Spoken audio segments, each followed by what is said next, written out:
7 ذوالحجہ 317 ہجری کو بحرین کے حاکم ابو طاہر سلیمانی نے مکہ مکرمہ پر قبضہ کر لیا۔ خوف و ہراس کا یہ عالم تھا کہ اس سال حج بیت اللہ نہ ہو سکا، کوئی بھی شخص عرفات نہ جا سکا۔ انا للہ و انا الیہ راجعون۔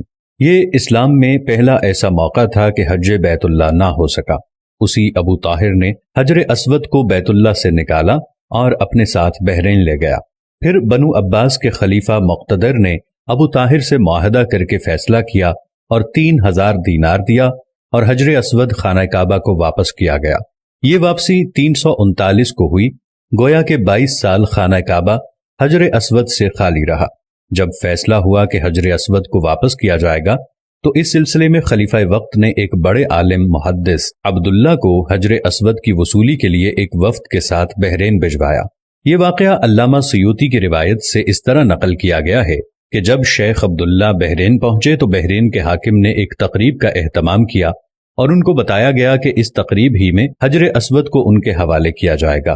اب انہوں نے ایک پتھر جو خوشبودار تھا خوبصورت غلاف سے نکالا گیا کہ یہ حجر اسود ہے، اسے لے جائیں۔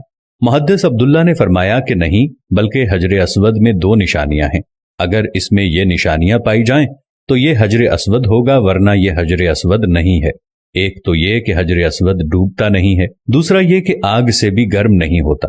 اس پتھر کو جب پانی میں ڈالا گیا تو ڈوب گیا، پھر آگ میں اسے ڈالا گیا تو سخت گرم ہو گیا، یہاں تک کہ پھٹ گیا۔ محدث عبداللہ نے فرمایا یہ ہمارا حجر اسود نہیں۔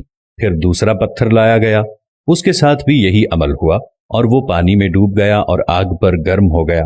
فرمایا کہ ہم اصل حجر اسود ہی لیں گے۔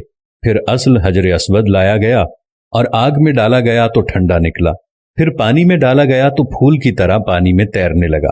تو محدث عبداللہ نے فرمایا یہی ہمارا حجر اسود ہے اور یہی خانہ کعبہ کی زینت ہے اور یہی جنت والا پتھر ہے۔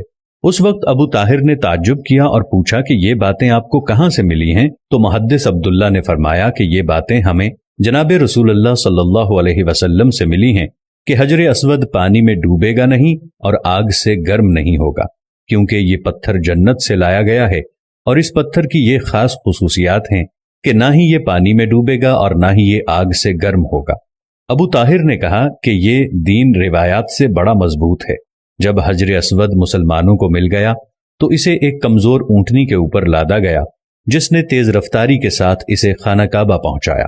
اس اونٹنی میں زبردست قوت آ گئی کیونکہ حجر اسود اپنے مرکز بیت اللہ کی طرف جا رہا تھا، لیکن جب اسے خانہ کعبہ سے نکالا گیا تھا اور اسے بحرین کی طرف لے جا رہے تھے تو جس اونٹ پر لادا جاتا تھا وہ مر جاتا، حتیٰ کہ بحرین پہنچنے تک 40 اونٹ اس کے نیچے مر گئے اور ایک کمزور سی اونٹنی نے بحرین سے واپس بیت اللہ کی طرف وہ سفر بہت آسانی سے طے کر لیا۔ کیا خوبصورت شان ہے میرے اللہ کی، کیا خوبصورت شان ہے میرے نبی کی، اور کیا خوبصورت شان ہے اس حجر اسود کی کہ جو جنت کا پتھر ہے۔